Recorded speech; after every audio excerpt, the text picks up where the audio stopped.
Well, hello everyone, my name is zwiggojr and welcome back to another video. Since Pokemon Brilliant Diamond and Shining Pearl just dropped last week, and me having played them already on the channel here, I wanted to go back to a different remake, Pokemon Omega Ruby and Alpha Sapphire, and check out what the best remake is. But of course, we're not just going to compare the two games, we're going to have to compare them by Nuzlocking both of them. This time, we're going to be going with the flying type in Pokemon Alpha Sapphire. I've actually never played Pokemon Alpha Sapphire before, only Omega Ruby, so it'll be fun to see the different cutscenes between Kyogre and Groudon. In this video, the regular hardcore Nuzlocke rules will be applied. I will be able to use one of each flying type as well. And before we jump right into it, let me know in the comments down below what your favorite flying type Pokemon is. My favorite is definitely Gliscor. Sadly enough, we're not going to be able to use him in this video, but he just is the coolest looking one to me. And he also has a very unique typing in Flying Ground, which is only shared by Landorus. Let's try to smash 8,000 likes for the flying type, and while you're down there, also don't forget to subscribe. And with that all out of the way, let's jump right into Pokemon Alpha Sapphire with only flying types.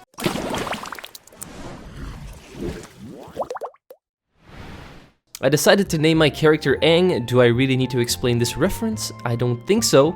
And after going to the neighbor's house and meeting up with May, we then get to choose our starter Pokemon immediately. I'm going to be going with Mudkip because he's going to be an amazing HM Pokemon, and he's just definitely the cutest of the three. After beating up May's Gecko with my Mudfish, we go to the professor's lab to get some balls. After throwing my balls at a seagull, we eventually capture ourselves our first Pokemon, Sokka the Wingull. After then helping a green-haired kid through his emo phase by capturing a Ralts, we eventually make our way to the local forest where we meet up with a Taillow. After greeting it, we throw our balls at it and we add it to the team. We give it the name Tenzin and also capture a Wurmple because Wurmple has a flying type evolution in Beautifly. So we name him Gyatso after Monk Gyatso from the Avatar series. And we then also beat up the local lifeguard and get the EXP share, which in this game you can actually turn off, which I would rather have in Pokemon Brilliant Diamond and Shining Pearl 2, but I guess we don't get that luxury anymore. We then evolve our Wurmple into a Silcoon, which is pretty lucky because we also could have gotten a Cascoon. And we also capture ourselves Jet the Nincada, who can evolve into Ninjask later. But since he does evolve into a flying type eventually, we will be able to use him already. A little bit later on, our Silcoon also evolved into a Beautifly. We then went fossil digging in Roxanne's gym, where we meet up with her Geodude and Nosepass. But this fight was actually pretty easy despite her Pokemon being super effective against mine, since my Beautifly can take out the Geodude with just a couple of absorbs. And the second Pokemon, Nosepass, first gets growled on by my Taillow, then I swap in Nincada and I take it out with a couple more Leech Lives. So we get our first gym badge, which means that we have to save Pico from Team Aqua. Then we go to Mr. Briny's house and go on the boat with the boys. After arriving in Dewford, we immediately go to the Granite Cave where we capture a Zubat. With our new team member, we go ahead and take on Brawly, the second gym leader with fighting type Pokemon. Only a Machop and a Makuhita on his team, so all we need is Zubat with Wing Attack to take both of them out. Since they have no moves that really can damage me, Zubat is definitely the best choice for this fight. That's our second gym badge acquired pretty easily, and I think the next one is going to be Electrifying because he is indeed an electric type gym leader and will probably wreck my entire team. We then go back to Granite Cave to meet up with Steven and look at a nice little painting of Kyogre. This cutscene alone looks better than most cutscenes in Pokemon Brilliant Diamond and Shining Pearl. Just putting it out there. We then meet up with the new and improved Archie, who 100% has the coolest Mega Stone holder of any character in any game. I then realized that I'd forgot something in Dewford. It was the old rod, so I went ahead, fished up a Magikarp, captured it, named it Trina, and he's going to be evolving into Gyarados later on, which is also part flying. We then do these stupid contest stuff with this lady that I don't know the name of, but she does have a flying type, so pretty cool. After becoming the superstar that I always wanted to be, I can move on over to May's rival battle down at the next route. Her first Pokemon is actually going to be a Slugma, which my Wingull can take out with a single Water Pulse. The next Pokemon is Wailmer, so I swap in Beautifly and absorb it a couple of times before then swapping out into Zubat and then taking it out with Wing Attack. The final Pokemon will be Grovyle, which we can also take down with Zubat's Wing Attacks. Didn't even realize it, but apparently I did indeed give my rival the starter weak to me. Not that May is actually a threat in this game, so it doesn't really matter. We then crush Wally's hopes and dreams in front of the Mauville City gym. Now before we actually take on Watson, we evolve our Magikarp into the big sea snake Gyarados, and we also evolve our Nincada into a Ninjask. And since our team is all buffed up now, we can go ahead and take on Watson. Watson's first Pokemon is Magnemite, so I'll lead off with Gyarados and go for the bite on it because I know that I can take a Volt Switch from this thing. I do get paralyzed by Thunder Wave and then get hit with the Volt Switch while he goes into Voltorb, which I can then also hit with a bite. I then swap out my Gyarados for Jet the Ninjask and take out Voltorb with 2 more Fury Cutters while I get hit with a single rollout, which didn't do that much damage to me. My Ninjask then proceeds to also take out the next Pokemon Magnemite with Fury Cutter, and we then go into the final Pokemon Magneton. I can hit 1 more Fury Cutter, but we get hit with the Volt Switch, which manages to one-shot me from this range, but there's not like I could have switched in someone that could survive a Volt Switch, so someone had to die here. Now I can swap in Wingull, go for the Water Pulse, and kill it.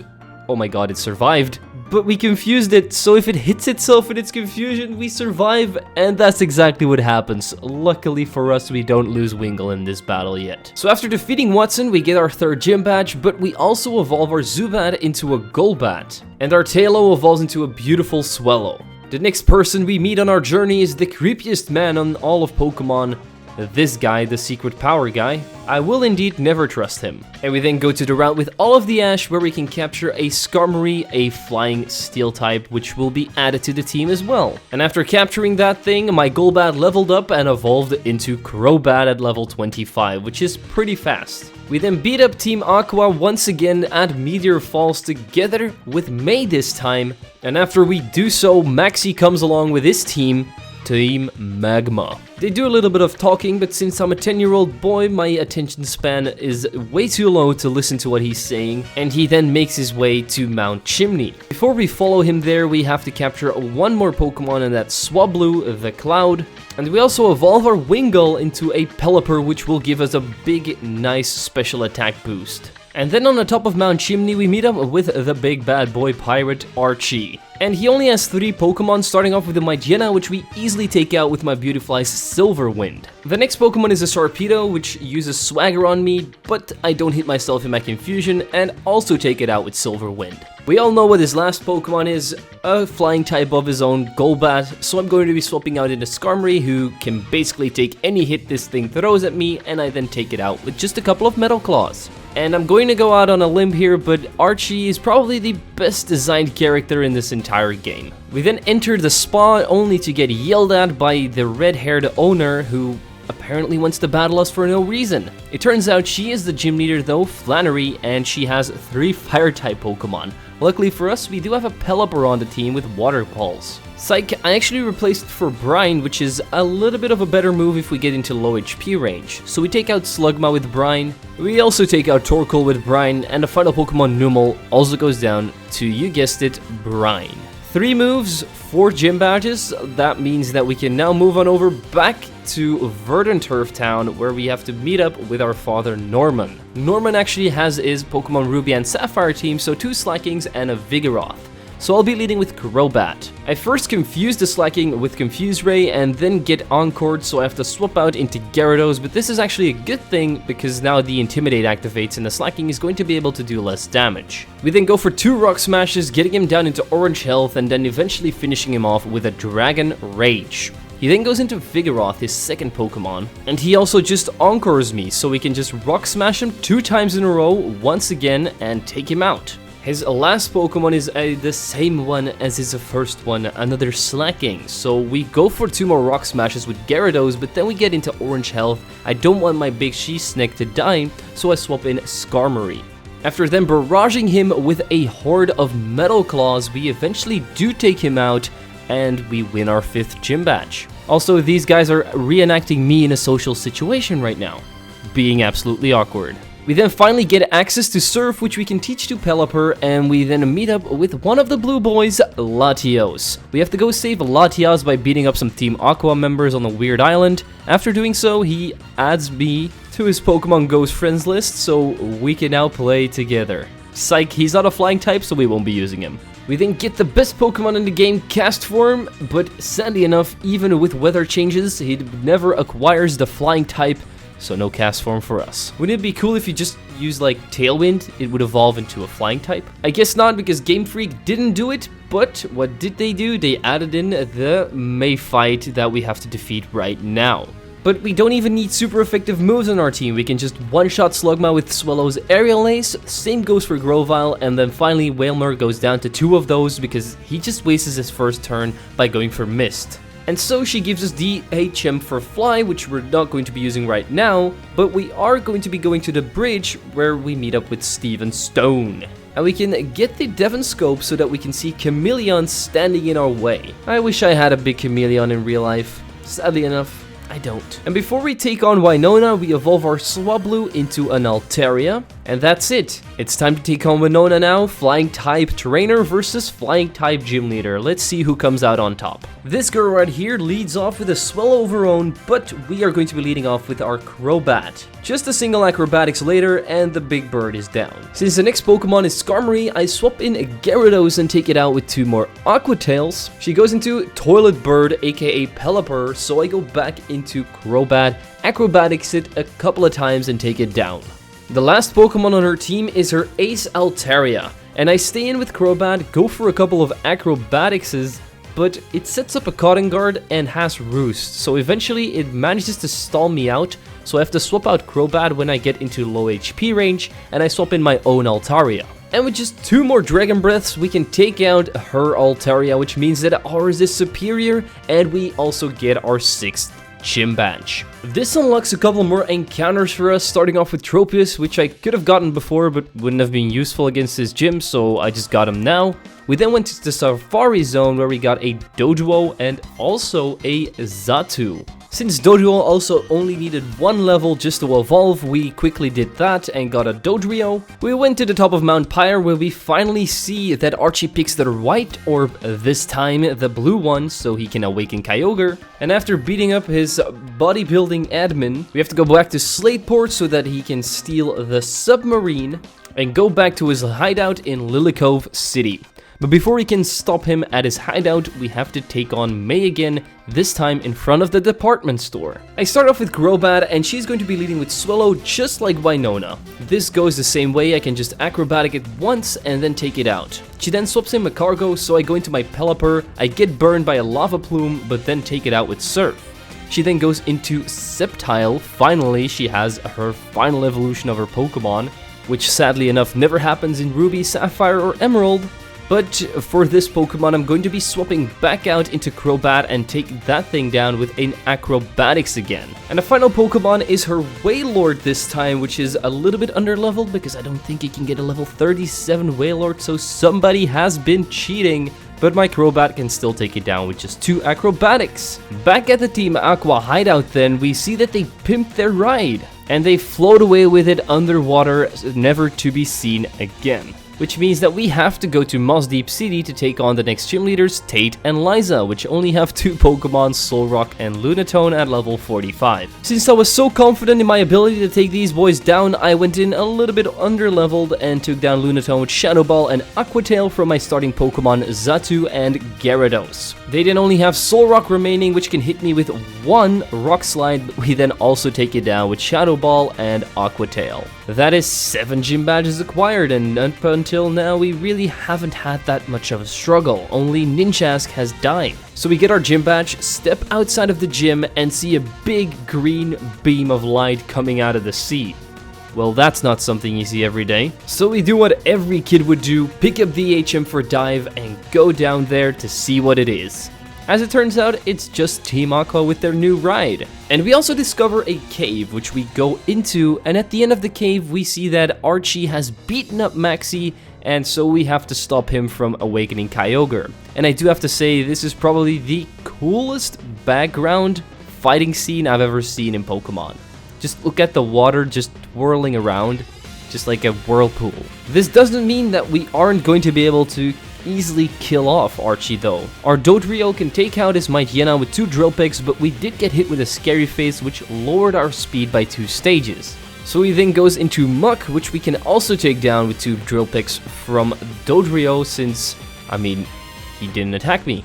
And then his Crobat comes out, so I go into Gyarados to lower its attack with Intimidate and then take it out with a single critical hit Aqua Tail. Don't think that really mattered though. And he then goes into his final Pokemon, Sharpedo, and this is the first Mega Pokemon we see in this game, Mega Sharpedo. But we just need 1 Rock Smash to do about half of its health. I don't really want Gyarados to die here, so I swap out into Crobat, who can take a Crunch, and then outspeed next turn to take out the Mega Sharpedo with Acrobatics. And so after defeating Archie, we get to see the cutscene with Kyogre, which is the first time I actually see this, and I do have to say, looks pretty cool, but we're going to be seeing a much cooler cutscene a little bit later on. So after Kyogre awakens and wants to wreak havoc down at Sootopolis City, we have to go and follow him because Steven told us so. So we eventually reach Sootopolis City, climb on the back of Kyogre with this weird suit on, and we follow him to the Primal Cave where he Primal evolves. And I do have to say this cutscene is way cooler than Groudon's, even though I'm a bigger fan of Groudon. I guess maybe because it's blue, and yeah, you all know blue is my favorite color. So we once again lob one of our balls at the Kyogre because we don't want to die to him, save the world, and then move on over to the final gym leader, Wallace, which we can take on with our flying type team against his water type team. I lead off with Xatu against his first Pokemon Love Disc, and I set up a couple of Calm Minds, but I do get confused and also hit myself in my confusion a couple of times. Despite that, I also get infatuated, but eventually I get through those 2 things and I just hit my Psychic to take out the Love Disc. He then immediately sends out his ace Pokemon Milotic, which we can also take down with 2 Psychics, and we can also take an Ice Beam like a champ because of those Calm Mind boosts that we have. Celio then might look bulky, but isn't as bulky as you may think because we once again one-shot him. And the rest of his team, Wishcash and also Seeking, both share the same fate as the Celio, both getting one-shot by Psychics. And since we now get the HM for Waterfall and our final gym badge, we can get one last Pokemon before we move on over to the Victory Road and take on Wally. And that final Pokemon is Bagon. We might not be able to use him right now, but eventually he will be able to turn into a nice Salamence, which we can't, sadly enough, Mega Evolve because the Mega Stone is in the post-game. So after this little detour, we go back to Victory Road, and who do we find here? Our rival, Wally, with one of the coolest character development arcs ever seen in a Pokemon game, as he starts off with an Altaria and actually has his own Mega Stone now. He isn't going to Mega Evolve this Altaria though, so I decided to go for a Crunch. I don't know why, I guess I misclicked, and I then went ahead and set up 2 Dragon Dances on this Altaria because it couldn't really touch me.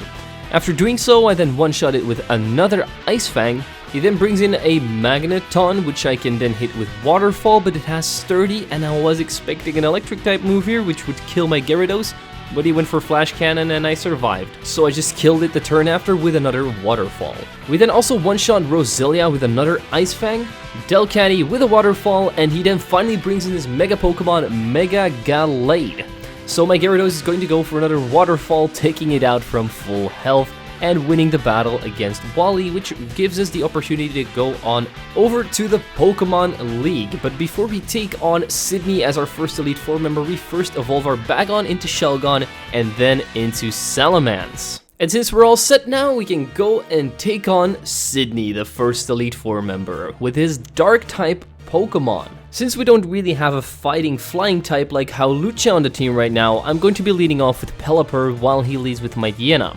I first miss a Hydro Pump, but he doesn't do that much damage to me, so I can hit back the next turn with another one to take it down. His next Pokemon is actually a Shiftry, which can fake me out and hit me with a Leaf Blade because I missed a Hurricane, but eventually my second Hurricane hits, taking out Shiftry. He then brings in Sharpedo, so I hit another Hurricane to take that thing down too. And for Absol, I finally decided to swap out into Crobat, taking a critical hit Night Slash pretty well and then countering back with Acrobatics to take it down. And his final Pokemon is a Cacturn, which we can also take down with an Acrobatics from Crobat. First Elite Four member down without many problems. Let's move over to Phoebe and see if she is going to be as easy. She has a Dusclops as her first Pokemon, so I'll be leading off with a Pokemon that has a super effective move against her entire team except for Sableye, my Gyarados with Crunch. So I set up a Dragon Dance and then get hit with a Confuse Ray. Luckily for me, I don't hit myself in my Confusion the next turn and take out Dusclops with Crunch. She then finally has a Dusknoir, which is pretty cool to see because normally she would just have 2 Dusclopses,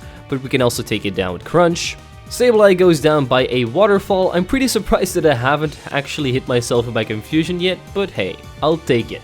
Banette then also gets taken out by a Crunch, and her final Pokemon is just another Banette, which is basically the same thing as the last Banette. Another Crunch, another kill. Let's move over to Glacia. This, for me, should be the hardest Elite Four member because Ice is super effective on flying, but we'll see if she's actually a challenge. She has a Flying Ice Head as her first Pokemon, aka Glalie, so I'll be leading with Gyarados and I'll be setting up a Dragon Dance. And then another one. And another one. And then we're done. Then we start crunching and taking out the Glalie in one shot. And also the Frostlass in just one hit from Crunch. Apparently the Walrein is a bit too bulky because it survives a Crunch and then hits me back with a Blizzard. Luckily enough, doesn't get a critical hit, we survive, we hit back with another Crunch and take out the big fat Walrus. Her last Pokemon is the same as her first one, so we take it out the same way as the first one with one more Crunch. Let's move over to the final Elite Four member, Drake, the Dragon Trainer, which should be no problem for us. Because all we need is just one Dragon Dance on Gyarados, which we can easily set up on his first Pokemon Altaria. It hits me with a Dragon Pulse, barely does any damage by the way, and we hit back with a nice Fang the turn after to take it down. Salamence then lowers my attack down to +0, and we take it out with another Ice Fang. He then has 2 Flygons, which my Gyarados can easily take care of with 2 more Ice Fangs, and the final Pokemon on his team is Kingdra, the only thing that isn't weak to Ice Fang. So I decide to set up another Dragon Dance and then hit it with that Crunch.